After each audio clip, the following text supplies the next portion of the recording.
is Claude and I'm an arborist apprentice with Arbortec Tree Service, and today we are at the tree farm down in Longmont and we're selecting a few trees to plant for our customers.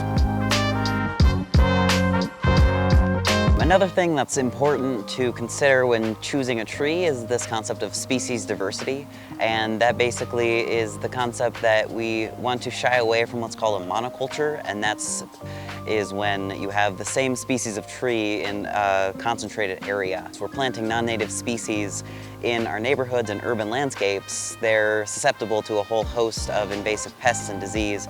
When considering a tree to plant, it's typically a good idea to try to do something a little bit different than maybe the other trees on your property or maybe your neighbor's trees, just to kind of diversify the urban forest.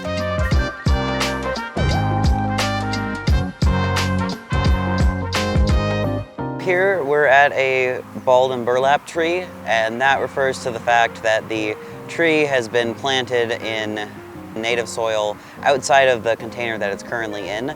And so since it was planted in the ground and then grown to this size, it was then excavated out of the ground, wrapped in burlap, put in a wire cage, and then put in this container. It loses a majority of its root mass, actually up to 95% of the roots that have established in the ground, and that can contribute to lower survivability once it's planted.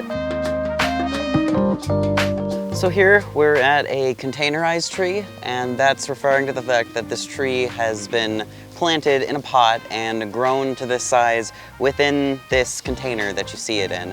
So that will overall, in the long term, minimize the transplant shock that we'll see trees have when we plant them in a new place. Also just lead to less stress as a tree starts to establish and grow in its new home in the ground.